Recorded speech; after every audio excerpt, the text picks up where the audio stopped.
हार्दिक स्वागत है आप सभी का मेरा यूट्यूब चैनल ज़ीरो पे। आज हम लोग क्लास 12 का रिलेशन एंड फंक्शन जो चैप्टर था उसका फंक्शन स्टार्ट करेंगे। ठीक है, रिलेशन हम लोग लास्ट टाइम पढ़ चुके थे, आज हम लोग फंक्शन पढ़ेंगे। आइए स्टार्ट करते हैं फंक्शन को बेसिक से, मज़ा आएगा। आइए फंक्शन को पढ़ाने से पहले ज़रा सा बात कर लेते हैं कि गर्मी का मौसम है ना, बाहर निकले हम लोग, थोड़ा सा कुछ जूस वगैरह पीने का मन किया तो सामने दिखा हमें गन्ने का जूस वाला, शुगर कैन है ना, गन्ने का जूस वाला दिखा। तो कुछ ड्राइंग बनाएंगे। मैथ में ड्राइंग तो इम्पोर्टेंट होता नहीं है, लेकिन ड्राइंग बनाएंगे, कोशिश करना कि मतलब कोशिश हम करेंगे कि बहुत ही गजब ड्राइंग बनाए। ठीक है। अच्छा, हम लोग गए एक गन्ने की दुकान में और वहाँ पे गन्ना रखा हुआ है। ठीक है, ये गन्ना रखा हुआ है, इसको हम एक नंबर नाम देते हैं, 2 3 4 5 और भी गन्ना है, हम 5 ही लेते हैं। ठीक है, 5 गन्ना लेते हैं। ठीक है, और सपोज करते हैं ना कि ये मशीन है उसका,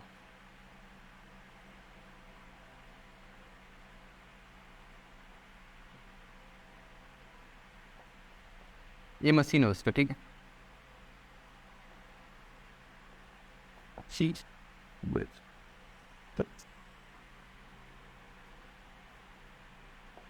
ठीक है, और यहाँ पे वो बाल्टी रखा है जिसमें जूस आता है, आ रहा है। ठीक है, तो जब आप गए तो ऑलरेडी उसमें जूस था, तो वो क्या किया, निकाल करके अलग कर दिया। ये प्लास्टिक का जो ग्लास आता है ना, उसमें वो निकाल करके अलग कर दिया। ठीक है,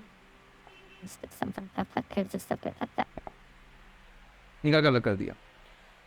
अब वो क्या किया ना, ये गन्ना उठाया, शुगर कैन है ये, गन्ना गन्ना शुगर कैन। ठीक है, यहाँ से ये एक उठाया और वो मशीन में डाला, यहाँ ये मशीन में यहाँ डाला। ठीक है, गन्ना डाला और यहाँ से वो जूस गिर रहा है। तो एक गन्ना ये उठाया, डाला, जूस निकला, फिर वो उसको निकाल करके अलग रख दिया। ठीक है, मैं एक क्यों लिखा, क्योंकि एक गन्ने से जो जूस निकला उसको एक गिलास में रखा, फिर उसका दूसरा गन्ना उठाया, यहाँ डाला, इसमें जूस आया, यहाँ से निकाल करके वो इसमें रखा।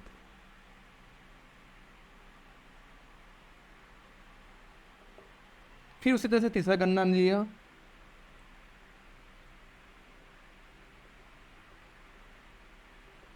उसी तरह से चौथा, फिर पांचवा।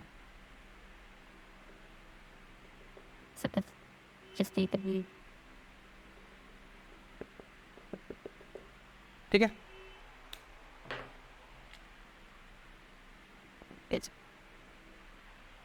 ओके।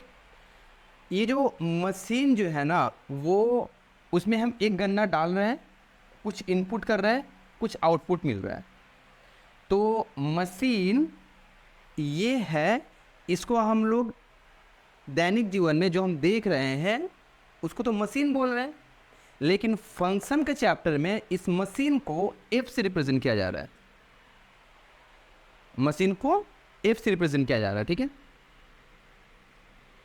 ये मशीन क्या कर रहा है, इसके एलिमेंट को, मतलब ये गन्ना को डाल रहे हैं, यहाँ से एक ग्लास निकल रहा है, तो ये एक गन्ना को कनेक्ट कर रहा है किससे, एक जूस से, एक ग्लास ऑफ जूस से। ठीक है, तो ये मशीन है और इसको हम एफ से रिप्रेजेंट कर रहे हैं। ठीक है, ये जो है ये क्या है, गन्ना कलेक्शन है, इसको हम लोग बोलेंगे मैथ में डोमेन, फंक्शन में डोमेन। ये क्या है, जूस का कलेक्शन है।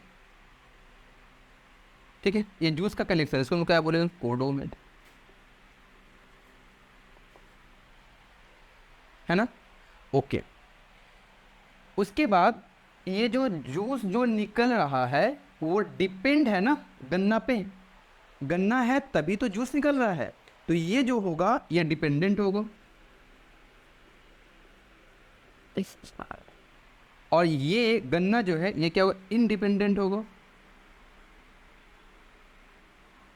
ये तो किसी पर डिपेंड नहीं कर रहा है, ये जूस डिपेंड कर रहा है, इसलिए वो डिपेंडेंट है, ये इंडिपेंडेंट है। क्लियर हुआ?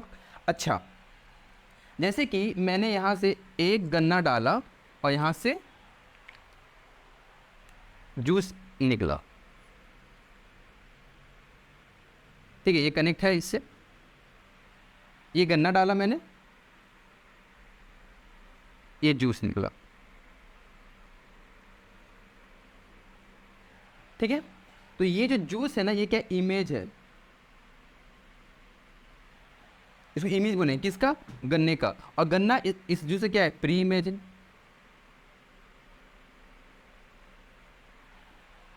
ठीक है।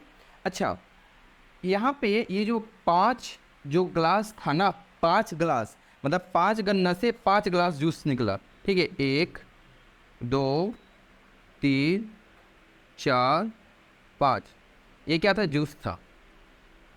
इसको बोलते हैं रेंज, ठीक है। तो ये रेंज था, ठीक है। तो यहाँ से मेरे ख्याल से मैं फंक्शन का पूरा चीज़ क्लियर कर दिया। अच्छा, रेंज ना कोडोमेन हो सकता है, क्यों? ये तो 5 ग्लास जूस तो मान लो किसी को दे दिया पीने के लिए, 2 ग्लास बचा हुआ है, अगर ये 2 ग्लास भी दे देता किसी को पीने के लिए, तो ये पूरा रेंज हो जाता, तो रेंज ही कोडोमेन होता, ठीक है। तो रेंज जो है वो कोडोमेन हो सकता है। अच्छा, तो इन सब कैलकुलेशन से ये जो हमने तुमको बताया दैनिक जीवन में गन्ने का जूस से क्या बताया कि फंक्शन क्या होता है। तो फंक्शन जो होता है फ्रॉम, अच्छा ये जो गन्ना जो था, ये जो है गन्ना, इसको हम लोग काउंट कर रहे हैं ना, 0 से तो स्टार्ट नहीं कर रहे हैं, 1 से स्टार्ट कर रहे हैं, 1 2 3 4 5, इसको हम लोग काउंट कर सकते हैं। तो ये जो सेट है किसका सेट है, ये नेचुरल नंबर का सेट है, ये भी किसका सेट है, नेचुरल नंबर का सेट है ना। तो ये नेचुरल नंबर का सेट है, इसको हम बोलते हैं ए, ये नेचुरल नंबर का सेट है, इसको हम लोग बी से रिप्रेजेंट कर रहे हैं। तो क्या हुआ यहाँ से कि फंक्शन जो होता है a function from a to b is defined as the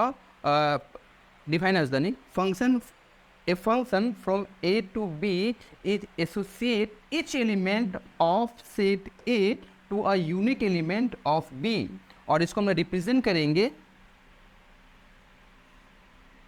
ऐसे, ठीक है। अच्छा, अब ये रेंज है, रेंज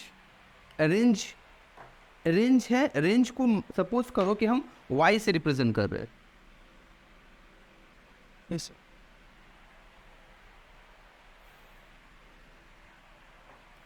रेंज को हम y से लिखते हैं। तो ये जो रेंज जो है इस x पे डिपेंड कर रहा है, रेंज को y से लिख रहे हैं, ये रेंज जो है इसके ऊपर डिपेंड कर रहा है, इसको मान लेते हैं x, और इस f के वजह से आ रहा है, तो रेंज को लिख सकते हैं ऐसा, ये y किस में बिलोंग कर रहा है, ये y बिलोंग कर रहा है b में, और ये x किस में बिलोंग कर रहा है, ये बिलोंग कर रहा है a में, ठीक है। तो ये यहाँ से मैंने फंक्शन का डेफिनेशन मैंने बता दिया। अच्छा, ये जो सेट है नेचुरल नंबर का सेट है, ये जो सेट है नेचुरल नंबर का सेट है, अगर यही चीज़ रियल नंबर हो जाए, समझ रहे हो, यही चीज़ रियल नंबर हो जाए, ये नेचुरल नंबर का सेट ना हो कि रियल नंबर का सेट हो जाए, ये भी रियल नंबर का सेट हो जाए, उसे हम लोग बोलते हैं रियल वैल्यूड फंक्शन। क्लियर हुआ? ये जो सेट है नेचुरल नंबर का सेट है, ये जो सेट है ये भी नेचुरल नंबर का है, अगर ये रियल नंबर का सेट हो जाए, ये भी रियल नंबर का सेट हो जाए, तो उसको हम लोग बोलते हैं रियल वैल्यू फंक्शन। तो रियल वैल्यू फंक्शन को हम ऐसे लिखते हैं, ठीक है ना। अच्छा, ये हो गया, ए एक सेट है, इसमें m एलिमेंट है, b एक सेट है, इसमें n एलिमेंट है, तो number of function from a to b कितना होगा, फॉर्मूला क्या होगा, n का पावर m। याद रहे, ये शॉर्ट क्वेश्चन बन सकता है इससे कि a एक सेट है जिसमें m एलिमेंट है, b एक सेट है जिसमें n एलिमेंट है, तो number of function from a to b कितना होगा, n का पावर m, ये फॉर्मूला है। क्लियर? अच्छा, ये तो मैंने पूरा फंक्शन पढ़ाया, तो मैंने बार बार एक वर्ड यूज किया, एच एलिमेंट ऑफ फंक्शन होने क्या कंडीशन है, ठीक है। तो फंक्शन होने का क्या कंडीशन है, ये जो इमेज जो है, प्री इमेज जो है, तो एक प्री इमेज का दो इमेज नहीं हो सकता, एक प्री इमेज का दो इमेज नहीं हो सकता, एक इमेज का दो प्री इमेज हो सकता है। क्लियर? ये जो मैंने बताया ना प्री इमेज, इसको मैं एक रफ एक डायग्राम बना कर मैं बताना चाहूँगा। ये फंक्शन है, ये एक सेट है ए और बी, कोई एलिमेंट है,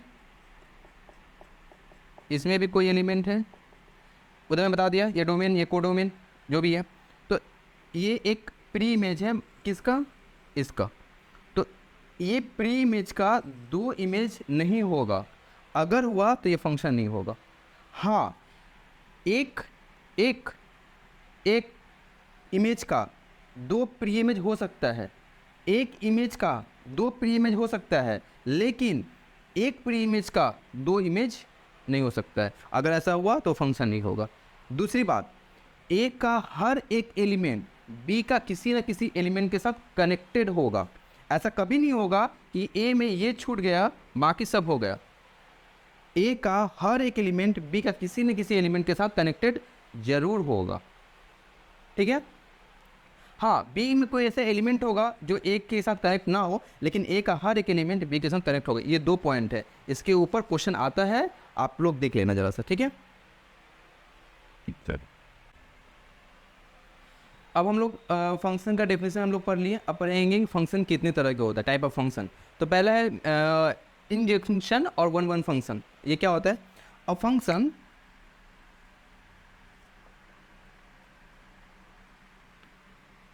if such that a to b is said to be 1 1 if different element of a has different images.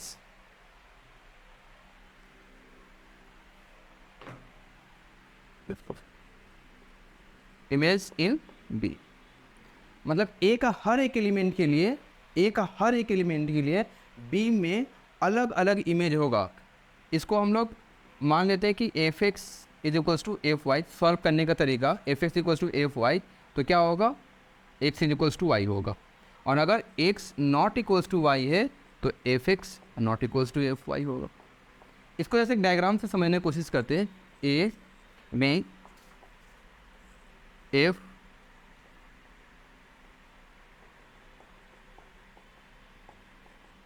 तो ये इसके साथ कनेक्ट है, ये इसके साथ कनेक्ट है, ये इसके साथ कनेक्ट है, ये इसके साथ है, ये इसके साथ है। तो ए का हर एक एलिमेंट अलग अलग यूनिकली बी का डिफरेंट एलिमेंट के साथ कनेक्ट है। तो ये इसका इंजंक्शन या वन वन फंक्शन का ये एक छोटा सा एग्जांपल था। इसके ऊपर हम क्वेश्चन भी करेंगे। अच्छा, इसमें भी एक क्वेश्चन कर लेते हैं शॉर्ट नोट के तौर पे कि ए के पास एन एलिमेंट है, बी के पास एम एलिमेंट है। ठीक है, ए के पास एन है, तो इसमें number of one one function कितना बनेगा? Number of one one function क्या बनेगा? तो इसका फॉर्मूला होगा एम पी एन। कब? जब एन जो है वो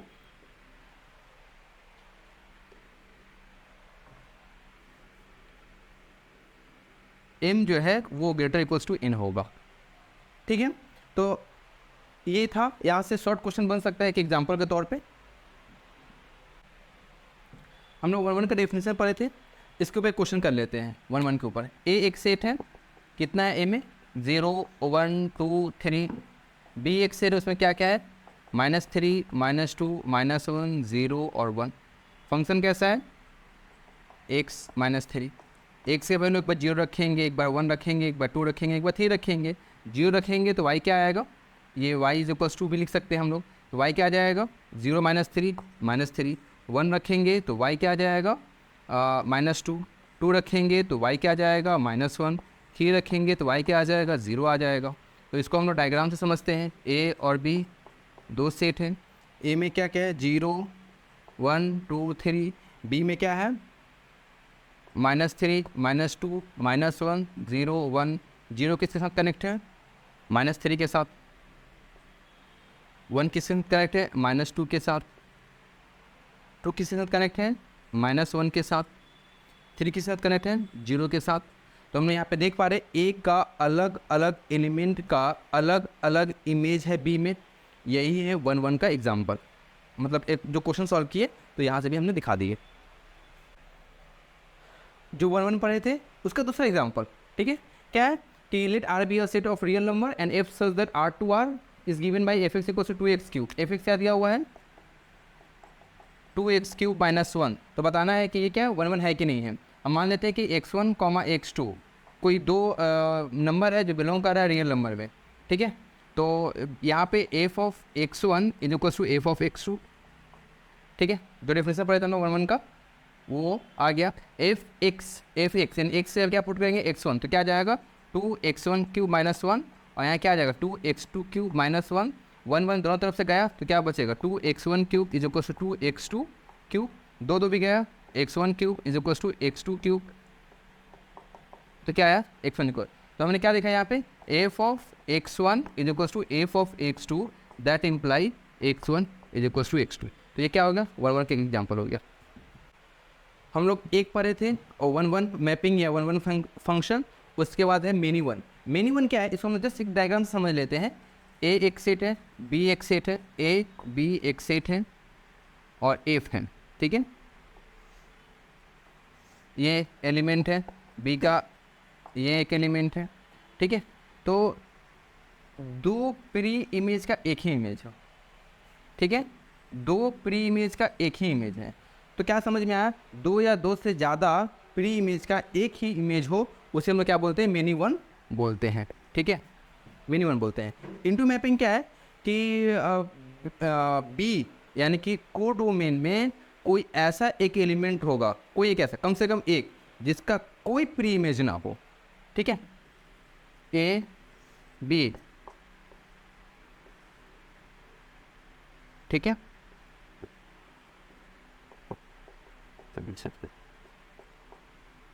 ठीक है, अच्छा इसमें ये बच गया था, इसको कनेक्ट कर देते हैं।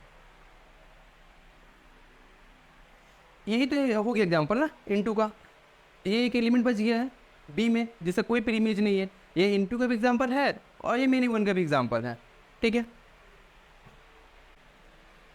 अभी हम लोग दो डेफिनेशन पढ़े थे ना, मेनी वन और इनटू। ये क्या है ऑन टू, इनटू का उल्टा होता है ऑन टू। क्या उल्टा होता है इनटू में क्या पढ़े थे कि कोडोमेन में एटलीस्ट कोई ऐसा एक एलिमेंट होगा, एक ऐसा इमेज होगा जिसका कोई प्री इमेज नहीं होगा। मेरे ख्याल से ही पढ़े थे ना इनटू का। ऑन टू में क्या है कि बी का हर एक एलिमेंट का एटलीस्ट वन प्री इमेज होगा।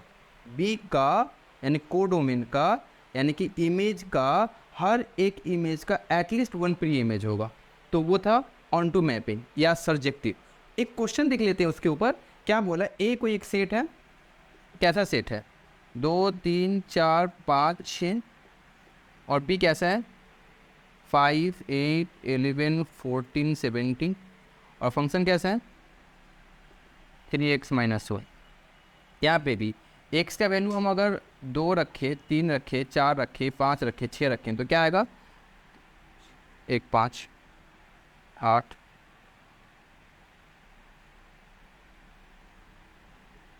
ठीक है, ये आया। इसको हम लोग अगर ड्रॉ डायग्राम से ड्रॉ करें, ये ए है, ये बी है, ये एफ है, ठीक है। एलिमेंट क्या क्या है 2 3 4 5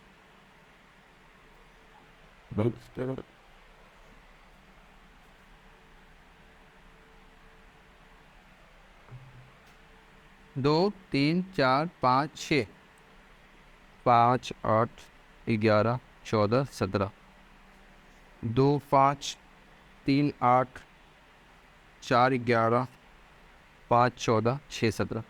देखो यहाँ पे बी का हर एक एलिमेंट का एटलीस्ट वन प्री इमेज है। 5 एक इमेज है किसका 2 का, 8 इमेज है किसका 3 का, 11 किसका इमेज है 4 का, 14 किसका है 5 का, 17 किसका 6 का। तो ये जो एग्जाम्पल है ना ये 1-1 का भी एग्जाम्पल है और 1-2 का भी एग्जाम्पल है, ठीक है। अच्छा यहाँ भी एक शॉर्ट नोट के तौर पे लिख लेते हैं कि ए कोई सेट है जिसमें n एलिमेंट है, m मान लेते हैं, b में n है, ठीक है। तो इसमें नंबर ऑफ ऑन टू कितना होगा, उसका फॉर्मूला क्या है,